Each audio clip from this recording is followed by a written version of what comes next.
So now we're going to take a look at 4 local residencies: Headland Center for the Art, Kala Art Institute, Project 11, as well as the Facebook residency. As you've been learning, residencies are an opportunity for artists, writers, researchers, curators to create work outside of their daily lives, and also a chance to meet another community, to meet new people, experience life in a new location, and to also see how your work will evolve within those communities. The following presentations will give a glimpse into 4 Bay Area communities that offer wonderful opportunities for you to grow. Following the individual presentation, there'll be a group Q&A, so please hold your questions until then. And now, please welcome Brian Carl from Headland Center for the Arts.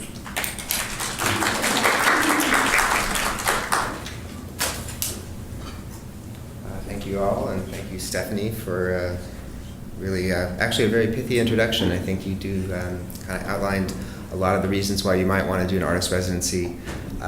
First of all, have I talked to some of you guys in the recent past? A few hands? Okay, so probably not too much repetition. At least this time there'll be some photos to look at. And second, how many of you have been out to Marin Headlands, the park? Okay, good. So you know where it is, and maybe it's pretty obvious that it's rather unique in its sort of natural character, and perhaps you already get that it's also historically kind of interesting, that it's quite close to the city, but has this sort of set-aside quality given the geographical terrain and also the history of the military kind of securing the site. Stephanie, if I just hit a button here, there you go. And it looks like this from above. So you might know that, third question. How many of you have actually been to the Center for the Arts? Okay, so almost everyone. Nonetheless, I'll kind of go through the summary of things and then answer any questions later on that I didn't attend to. So you probably know, most of you know, that it's a former military site. The Center for the Arts was founded a little over 30 years ago in 10 or so military buildings, mostly in this cluster known as Fort Barry. There was a couple down by the beach, Fort Cronkite. But these were the sort of prominent ones in the center, were the former enlisted men's quarters, and one of those is our main public building, and also where we have communal meals for the artists and for visitors. Usually public programs provide opportunity for folks to kind of sit down together and share ideas. And then the residency themselves take place in former officers' family houses. But here I'm just going to give you a quick view of the back across the bridge, situate some of the prior histories here. Native Americans lived and worked not only in the waters but in the headlands themselves. That passed pretty quickly once the Europeans arrived, and here's just some sign of some of the speculative enterprises that French, Spanish, Portuguese, and Russians imagined they might make of the land there and the various resources. Infrastructure was built there back in the 19th century by the Spanish, and then the American army that took over there. It was a destination spot early on for people coming to visit from the city or elsewhere in Marin. Here's the entranceway to the fort that we saw from above. Most of that stuff is gone. The cannonballs have been gone away. But just to give you a sense of this kind of rustic charm that presided there, those are those same 2 enlisted men's quarters, where the building on the left is the main public building. If you've been to our open studios or any of our public programs, probably seen the mess hall in action. These buildings were shuttered and abandoned by the military in the 60s or early 70s, and didn't really have a plan for deaccessioning the assets. And the Arts Center was one of the groups that took over the buildings under the umbrella of the National Park Service. And the rehabilitation of the buildings was part of the deal, that we would maintain them and make them accessible to the public, and then provide some sort of program, in our case a cultural program. So David Ireland was and Mark Thompson, who's still teaching here, were some of the first artists in the space, working on the space, not just to make it functional, but also kind of play conceptually on some of the military history there, natural history as well. And then the mess hall, those of you who've been there might have noticed some touches that Ann Hamilton, who conceptualized and implemented the redesign of that. Here's the larger ring of buildings there, comprising the fort, and some of these larger houses and the nearer field are the officers' quarters. You can see the Pacific Ocean and Rodeo Beach and across the lagoon. Some of the signs of the military are still there, and artists, I think, really enjoy clambering around sometimes the big gun fortifications, the pillbox sentry units, and signs of the nuclear missile site and radar communications. In the interim, I'll mention that before the Park Service took it over, after the military let go, there was a plan to do a residential development there called Marancello. It's going to be about 20,000 units, and this is a pre-Photoshop rendering of that. One plan to level the site was to use a small tonnage nuclear device. That didn't happen because of financial difficulties. And maybe you can see by the color and design of this about when the National Park Service took over in the late 70s. And turned it into the Park Service with the partners such as ourselves that allowed use of these spaces. So the residency program itself is divided into 3 seasons, spring, summer, fall. The first season will begin this year, next month in March. And then we have application process that's quite extensive that also will be beginning just the month after in April for the following year. Summer season runs June through August, and then September to November is the 3rd season. So residency periods usually run from 4 to 10 weeks. We provide living space on site, studio space. The living space is a private bedroom in a shared one of these officers' buildings. So there's common spaces that are shared, like kitchen and dining room and bathrooms. The group meals are prepared 5 nights a week. In addition to the accommodations, we provide a material stipend of $500 a month. For those of you who might be traveling from outside the region, I guess you're local now, but who knows in the future, we do pay travel costs. And the program is international. And multidisciplinary. We try to get a mix each season of folks who are local, folks from around the country and around the world, and also artists working in different ways with different disciplines, different media, and different approaches. Let me see, what else shall I mention? Let's move on through the slideshow and see, we have a mission statement. So, and you can see that we have this kind of toggle between programs that are really serving artists and just really trying to support their work without any product outcome expected, for the most part, and then public programs where we do provide glimpses, at least, into some of the process and in finished projects as well. Artist in one of the disused military sites, and this is the sort of rustic grounds just in front of the officers' quarters. View of the porch. And as Stephanie was mentioning, I think a large part of what we see the program fulfilling is not only the space and the time for individual artists to develop their work and relocate to not just an unusual location, but a different context that can provide different perspective, but also a chance to interact and exchange ideas with some like-minded peers, or maybe not like-minded peers, but other creatively engaged individuals.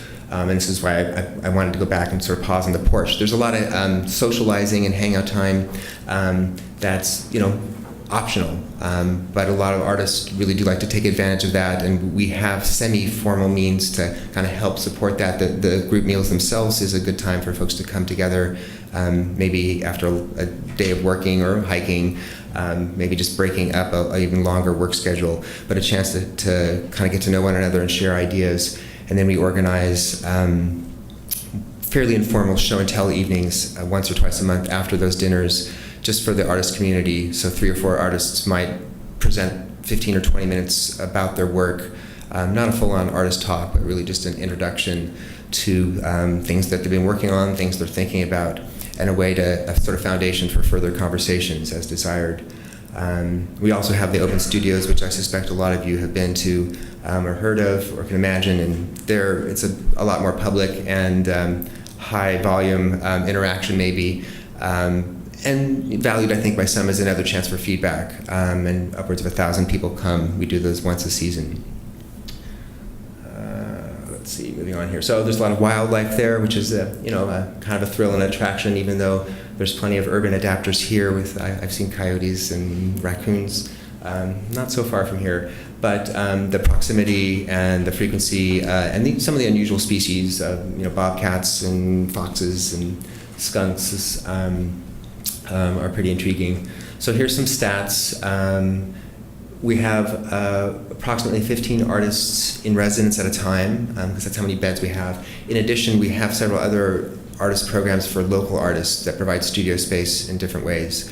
So that makes for an even larger, potentially larger, but also more dynamic creative community. So some of the artists who are involved in our affiliate program and our grad fellow program also can come to dinner, also can come to show and tell evenings, take part in the open studios. So there's a lot more chance to share ideas.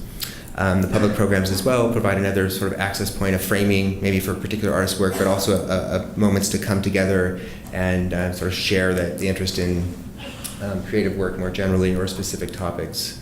And that's some of our other programs, the grad fellow and affiliate artist program, but here we're concentrating on the artist residence program, and this just sums up a lot of what I've spoken of already. You can see that the studios range from fairly small, kind of office-like working space to a couple thousand square feet. They're all former military rooms and not with a lot of renovation. So there's a lot of character there. There's also a lot of roughness, not a lot of resources. There's a fair amount of clean white walls, and we do try to match, or I should say off-white walls, try to match those artists that maybe have a more, working more two-dimensional with those kind of spaces. We have a couple spaces that are dedicated for performance-based artists or media-based artists so that they have some isolation and maybe a more unencumbered space to work in, either with dancers or projections. It's mostly a summation of the program, reiterating what I've already said. So here's the timeline on applications for this year. A sort of short breakout on what the application consists of. Not a lot of surprises there. It is reviewed by other professional artists and curators working in the field. Fairly standard, fairly generous in terms of the stuff we're seeking. I will point to the letter of interest as a place where individuals can stand out, make the case for why a residency would make a particular difference to them. It is a very competitive program, so got to make your case really strong. This is the exterior of one of the buildings I'd mentioned that we usually offer to performance artists or media artists, the former gymnasium. Actually, this is the interior of another large open space that we also turn over to those artists. So these are some of the larger spaces. This one as well is one of the 2,000 square foot studios, and you can see an artist who's kind of played off some of the architecture.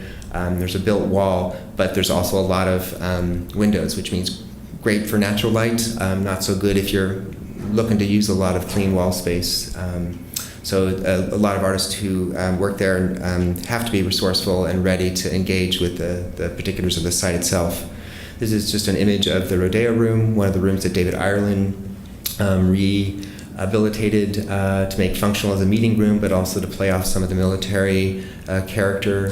These layers of paint that he left here are trying to reveal the layers of history, the color scheme, playing up camouflage, a military color, but also not coincidentally, the color scheme of the landscape outside. This is one of the larger gathering public spaces, the East Wing that David Ireland also designed, very minimal in appearance, but a lot of work to strip it back, get rid of the linoleum and the layers of paint on the tin ceiling and the metal columns. The furniture he commissioned and helped co-design, I think, with Mark Mack.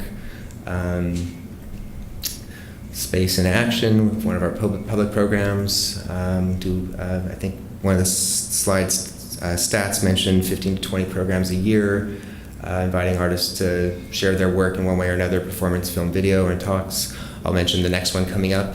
Former artist in residence, Sam Green, will be talking about his film, Weather Underground, and in conversation with a scholar of similar films about the radical left movements of the 60s and 70s and how they showed up in film. This is going back to architectural rehabilitation latrine that was designed and built by John Randolph and Beatrice Thomas. This is the mess hall space where artist dinners are served and public gatherings that Anne Hamilton designed. warm is sort of the overall theme, and I'm not going to tarry on the details here, but next time you come out, if you bump into me, maybe we can talk over some of those details. And here you can see one of the uses of the mess hall, actually a public program that was also a dinner, a kind of high concept thing, very lively. And some of the other public programs, this took place in the gym, and these are moments where the smaller community of artists who are living on site, often joined by 80 or 100 or a couple hundred other folks, kind of share, a special moment, a project, and all the sort of interest that might come with that. So real quick, I'm going to run through just a handful of slides of some artist projects that particularly address the site. That's not a requirement. A lot of artists do come and bump into things that they find of interest. So here, Elizabeth Desmarais built these, or knitted these cozies, these kind of warming and softening coats for the Nike nuclear missiles that are just around the corner from a studio. And then Marielle Neudecker, who had a very different idea when she came, got fascinated with those missiles, and because she had one of these larger studio spaces, was able to do a full-length frottage, a series of frottage, and lay those out after making friends with the retired colonel who ran the missile site museum. Here's a dance performance in the gym space. You can see it's fairly rough, perhaps in the back there. Walter Contundu took advantage of the ocean proximity to, try to float this boat. I don't think it did float, but I think they had a good time in the making and the performance of it. And Paolo Salvagione, a local artist who built this conveyor belt to kind of heighten the experience of being even just 2 stories up on this hill above the missile site. Light-based artist working with light in the environment there. Sound artist, some of you might know. I'm sure most of you have encountered Kota and or his work here, CCA. Some of the international artists, and I think I'm running out of time, so I'm just going to finish here and leave any questions, any other information to the questions and answers. Thanks very much.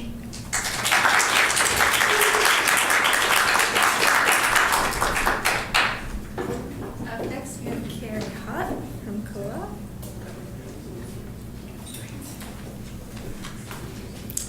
Has anyone been to COLA Art Institute? Fewer people, some people, okay. Great. So I'm the program manager at COLA. I've been there for 3 years now. I manage the residency programs. And COLA Art Institute is a printmaking and digital media residency facility located in West Berkeley. It began in 1974, so this year COLA is actually 40 years old. It was started by 2 artists, 2 printmakers, Archana Horsting and Yuzo Nakano. They met in France at a printmaking studio, and they both relocated to California. They both had roots here and decided to start a communal printmaking studio. So it actually began with a press, an etching press in a garage in Japantown. And they just operated it out of this garage for about a year before moving to Berkeley. And they operated out of a storefront space in Berkeley near Ashby Bart for about 5 years, and then they located the printmaking studio to this facility where it is now. They moved it in 1979. And the printmaking studio is actually on the top floor of the tower on the left side.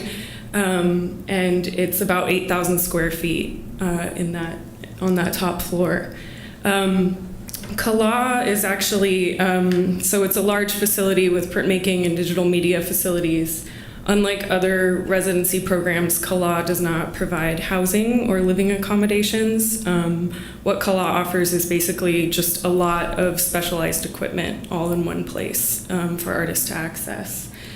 The facilities include the large print studio that I mentioned, an electronic media center, an exhibition space, a print archive, a classroom, and project spaces for artists. And within the printmaking studio, this is an image of our large printmaking studio. And then we also have the electronic media center. The media center is about 500 square feet. And within the printmaking studio, we have facilities for intaglio, letterpress, screen printing, monotype, relief printing, basically any type of printmaking imaginable, lithography, you name it, tons of equipment. And then our electronic media center has 2 large-scale Epson archival inkjet printers that can print up to 4 feet wide and infinitely long. We have an Imicon film scanner, which a lot of photographers get really excited about. We have a video editing station and a flatbed scanner. We also have a photo shooting studio and a traditional wet photography darkroom all in one place. So a lot of the artists who use our facilities often overlap, between different types of equipment, and they'll merge the digital side with the analog printmaking side. And CALA is very supportive of that mixture, and sort of what it's all about is mixing all of these things together. So our programs for artists, our residency programs, we actually have 2. We have our main large core program, which we call our Artists in Residence, or our AIR program. And that program is similar to a membership program. Artists actually do pay. It's a very subsidized studio fee that you pay each month, but the process of receiving a residency and applying for it is competitive. So it is an award. And if you do receive an artist in residence, you receive keys to our space, and you get 24/7 access, which is really nice. CALA has been 24/7 for 40 years, and it's worked well so far. You receive access to this community, which is really strong. You receive discounts on classes, storage for your materials and supplies, and often artists are included in our exhibitions and in some of our programs. The other part of our residency program is our fellowship program, and that program is quite a bit more competitive than our AIR program. That's an award that we give to 9 artists each year. Artists receive up to 6 months of studio access. They receive a class, a public program of their choice, which we work with them to create. They're included in a group exhibition that we put on every summer, and artists also each of them receives a $3,000 cash award. So as I mentioned, we award that to 9 artists each year. And in total, CALA serves about 120 artists over the course of 1 year, and we have about 60 artists, with access, with keys at one time. But in our whole facility, we probably never have more than 5 or 10 artists at work. It's actually kind of a quiet place with all of that activity. The other kind of large aspect of CALA is that we offer workshops and classes, and we offer about 100 of those every year. And that's in printmaking, digital media, drawing and painting, professional development. And those classes are held either in our print studio, like this one, or we have a classroom in our gallery facility that I'm going to talk about in a second. And those are often taught by our current artists or our past artists in residence, and that's something that CALA does very much on purpose in order to provide artists with teaching experience, which can often be hard to come by, as well as employment. Some more class images here. So the other large part of CALA's facility is our exhibition space, and that opened about 5 years ago. It's in the same building, which I don't know if I mentioned is the old Heinz ketchup factory, that large building. So this facility is actually on the street, whereas our print studio is up in the tower. So this is a very public face for CALA, and this facility is about 2,000 square feet, and it hosts about 8 exhibitions every year. And each summer, as I mentioned, we have a group exhibition for our fellowship artists, and that exhibition is about 2 months long. This is an image from the exhibition in 2012. This is the work of Francesca Pastine, who was a fellowship artist that year. And then this is an image from the show this last year, When Water Comes Together with Other Water. So it's a group exhibition of 9 artists, but it's a really large facility, so artists can include a substantial amount of work, and it's usually what they've made over their time at CALA. And then we have other programs in our gallery, sometimes related to the exhibitions where our residents are featured, but also, like this was a roundtable discussion for an exhibition we had called Actual Scale. So we have a number of programs, both related to our current artists as well as artists in the community, in the Bay Area community. We have a lot of artist talks. This is a talk with one of our past fellowship artists, Genevieve Quick, and her work required 3D glasses. So that's why some of those people are wearing those. And then last year we had a really interesting artist named Clint Wilson, and he was from Canada, and he came for a month. A lot of our artists that come from out of town will not come for the whole 6 months. They'll just come for a very concentrated amount of time, and they'll basically be at CALA around the clock, and that was what Clint did. And he was up in our print studio, but he also worked down in our gallery facility in the artist project space that we have, which I'll talk more about in a second, and in our classroom. And he built this kayak from a kit, and then he screen printed a William Morris floral pattern on mesh and adhered that to the canoe. And then he took it out onto San Francisco Bay and actually used it. It was very functional, and he painted landscapes from his canoe, and he was really interested in having this kind of 21st century urban naturalist tool, and a lot of his work kind of combines all of these different practices. And then last year we also welcomed a social practice artist from Arizona. Her name was Margaret Leininger, and she worked in our artist project space. So that space is a 400 square foot, just empty white cube right next to our gallery that is kind of a flexible space for us. And we're starting to utilize it more and more for artists who have these kind of hybrid practices and can do some type of work that the public, that it's appropriate for the public to come and see in progress. So Margaret actually sourced fibers and pigments from the Bay Area, from both within Berkeley as well as the broader Bay Area. And she actually wove a long textile that you sort of see a part of in the right slide. And so it was kind of a landscape of some of the fibers that she found in the area. And then she also hosted an indigo dye potluck, and members of the public were invited to bring their garments and their clothes, and she created natural indigo dye vats, and anyone could just come and create indigo garments, and it was quite popular. One of our past fellows this last year, Chris Frazier, was working a lot with our film scanner and working a lot in our electronic media center, but then he decided that he wanted to do a performance in our artist project space. So this is an artifact from the performance where he created a form of camera obscura. He made this contraption that had a light bulb inside of it and then wrapped paper around it, and he walked around this box 100 times and poked holes in it and slowly revealed the image of the light bulb inside, and it made this kind of beautiful sculpture. And then Amy Ho is one of our current fellowship artists this year, and she just finished a month in the project space, and she's actually been making these small dioramas that she'll then project. And she was working with how projections could alter one's physical experience in a space. So the artist project space has been really suitable for her work in that it's just this giant room with empty white walls.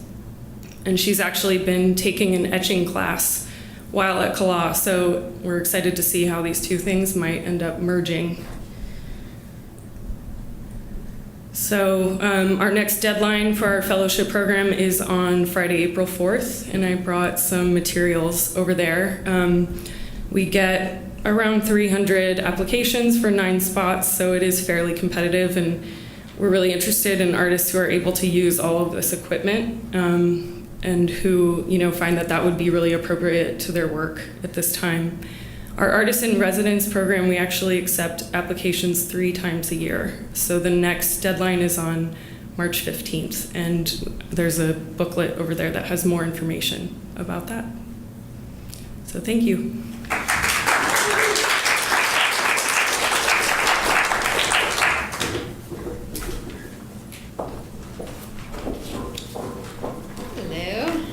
Hello, my name is Allison, and I'm the founding director of Project 387. I'm curious to see who has actually heard of Project 387. Awesome. Great. So we are a brand new residency that was founded last year. We just ran our first program in August of 2013. So I thought I'd introduce myself a little bit, since not many of you know about our program or who I am and how I started this project. So I have an arts professional background. I've worked in arts organizations and with artists in California, New York, and Texas. I got my master's degree in museum studies, but in 2010, and through that process I kind of realized that I really wanted to contribute to the art world by creating a residency program.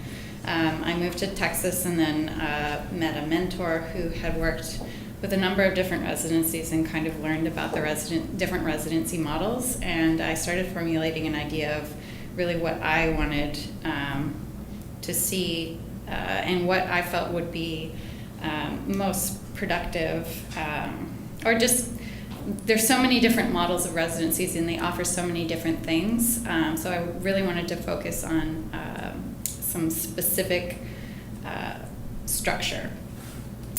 So I started developing the real plan in December of 2012. I put together a board of 7, so we have a board of directors that's about 7 people, and then we accepted applications that April, and we ran the residency in August, so it was kind of a whirlwind. We are currently a privately funded 501c3, so we are an official nonprofit, and that all went through in the process of running our first residency.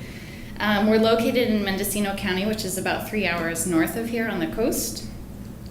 We accept 5 to 6 residents a year, and we run our residency for a 2-week period of time in August. So we offer housing, studio space, a stipend, and dinner on weeknights.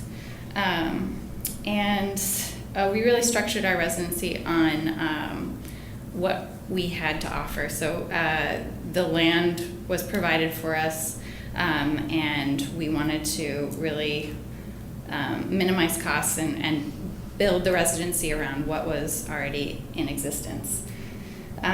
So I thought I'd start with our mission statement, because it really, it's at the heart of our institution. It really kind of tells us everything, really defines who we are. So we're located on 150 acres of redwood forest. We're a multidisciplinary residency program offering a community-based living and work experience for artists in all career stages. It's a unique opportunity to delve into the creative process in a focused and exploratory and rigorous manner while removed from the clamor of urban distractions. So mission statements are incredibly important to nonprofits, and you can really learn so much about what a residency is actually looking for if you just dive into the mission statement. So to decode ours a little bit, I wanted to break it out. We are located on 150 acres, which means we are really in the middle of nowhere. So that's an important factor to take into consideration. We really focus on bringing a mix of different types of artists together. We're a community-based living and working experience, which means that as an artist, we are looking for artists who really want to engage and interact as a group. Everyone is working on an individual project. We are a project-based residency. We're not a product-based residency, but everyone applying has to submit a project proposal and have a clear objective. Because we're a short residency, we want a lot of focus to happen before artists actually come to the residency, so it's a very productive period of time. We also felt it was incredibly important to have different career levels, artists in different career levels, because we felt that actually created a really interesting conversation that could open up, and also created an interesting community of people. And that was one of our thoughts when forming the residency, was we want not only the time to be a resource, but the actual experience to be a resource. So the networking and the being able to share your ideas with people who are working in completely and drastically different media than you was something that we were really attracted to. Then our last statement is that about the focused and exploratory and rigorous manner. So this is something that we just expect residents to want to work hard and intensely on this very specific proposed project. So we set out to really find a group of people for our first residency that fulfilled a lot of these objectives, and a lot of the fit our mission very clearly. So last year we had 6 residents in a full range of media focus in different career stages and with different backgrounds. So here are a couple of shots of our space. This is our studio space. We have all the studios housed in one building, and they're kind of ranged in different types of studio space. We have, as you can see, kind of an open floor plan on the bottom level, and then we have office spaces in the upper level. The bottom space was designed for to be a more creative, flexible space. The office spaces are designed more for writers, people focused on more contained projects. Here are 2 of our artists at work. We felt that it was also important that people be able to work in and out of the studio. Our environment is really unique, being on such a large piece of land. We wanted people to, it's not part of our focus that people have to engage in the landscape in their art, but we felt that it was important that they engage in the land just as a creative exercise and get from it what they wanted. Here are some of our artists at work. We felt it was also really important to create an environment that conversation about process and project development were really flourished. So we created artist talks at the end of the day. So each artist got an hour to discuss to share with the rest of the group what their previous work, what they were working on in the studio, and then it really opened up some great conversations about learning about each other's process. Here are 2.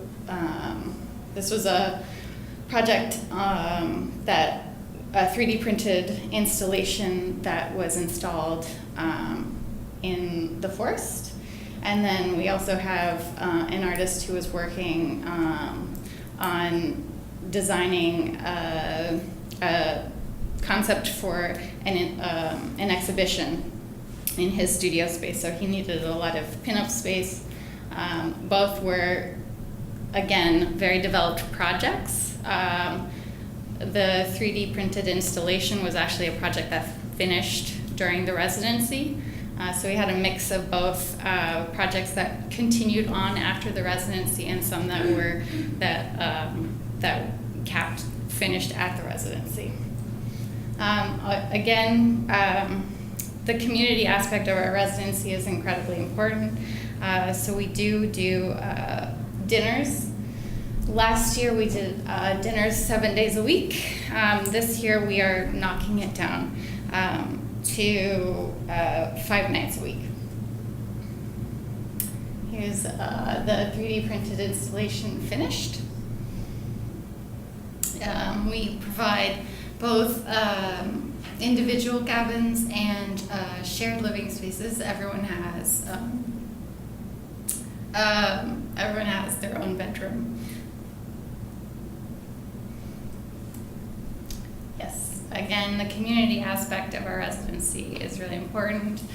Getting out of the studio space and sharing experiences and information about artistic practice is really important. Yes, and we are accepting applications between March 1st and March 24th. So for more information, feel free to visit our website.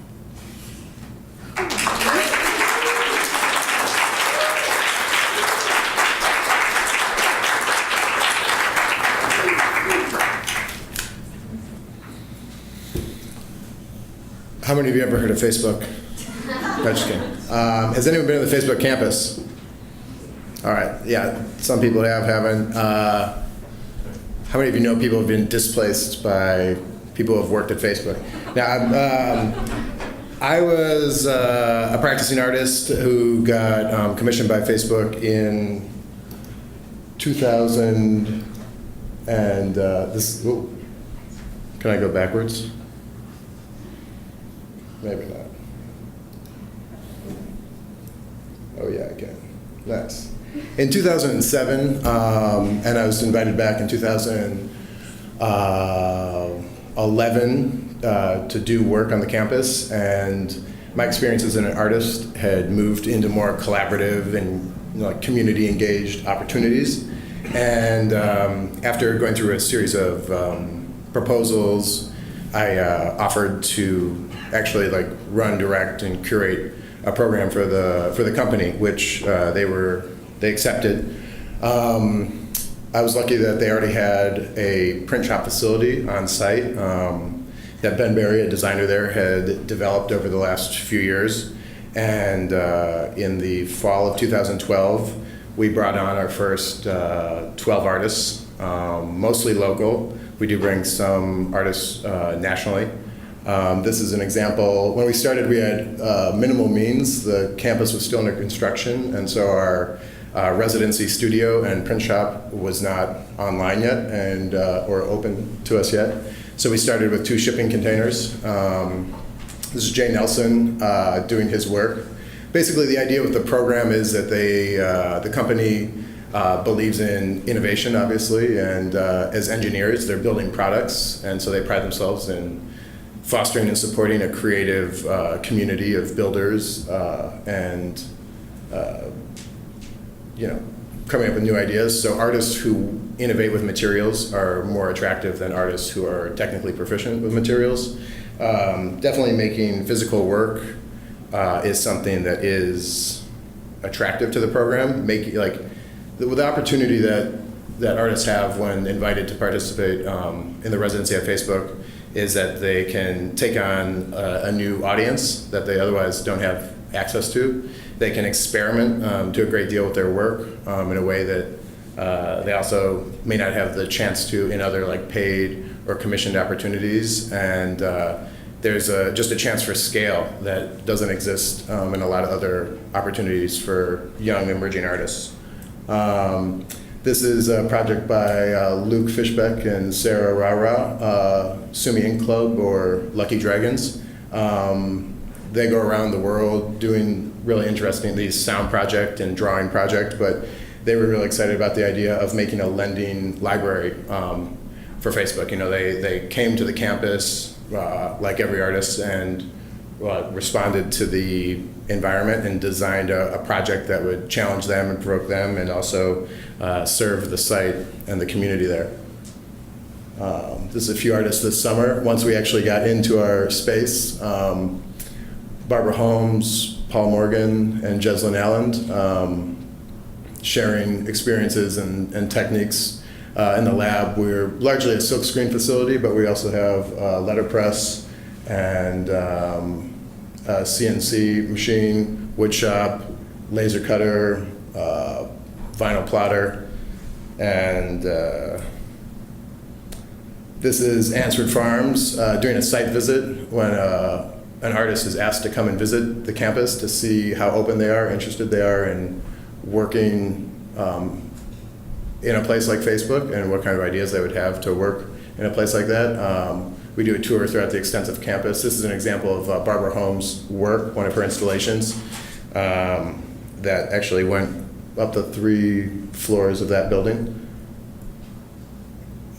Charlie Callahan, he has a constant practice of painting these urchins, and he always wants to make them bigger and bigger, but he had never made one bigger than 8 feet. So, for him to be able to take this to like a 16-foot diameter opportunity was something that was exciting for him to take on.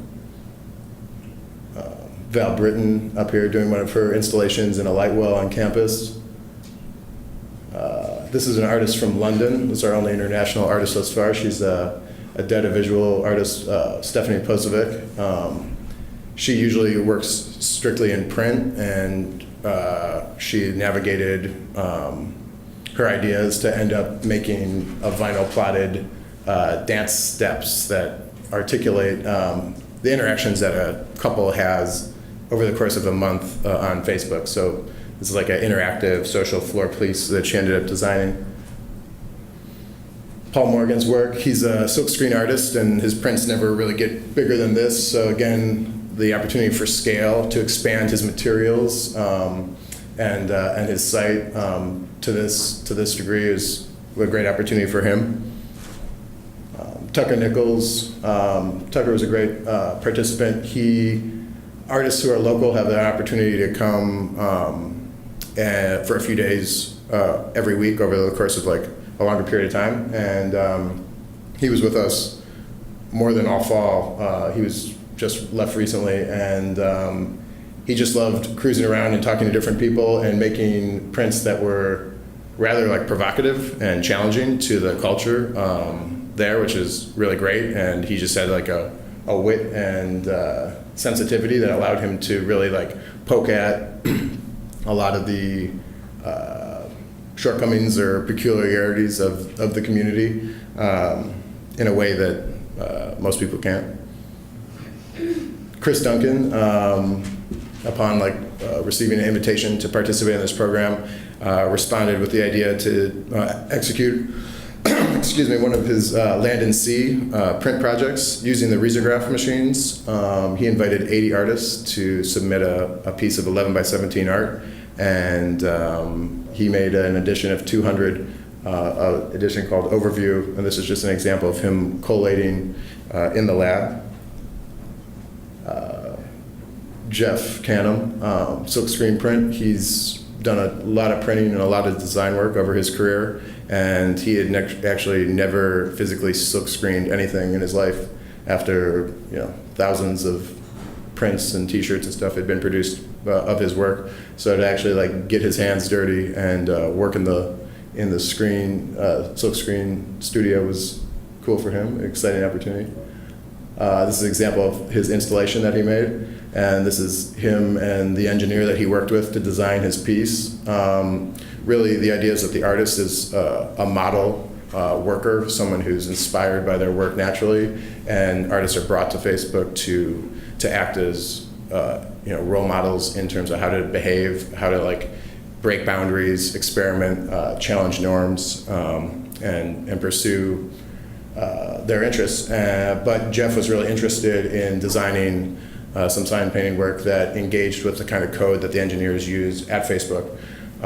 So he got with Atish, and they designed this project where this installation wraps around this light well, and it's a repeating code that is attempting perfection, but it's an infinite loop, and it cannot attain perfection. So it's like an interesting opportunity for artists who don't often work outside of their own circles of artists and friends to connect with engineers or data engineers or designers, and to have this kind of strange audience of people or unique audience of people is a nice opportunity for them.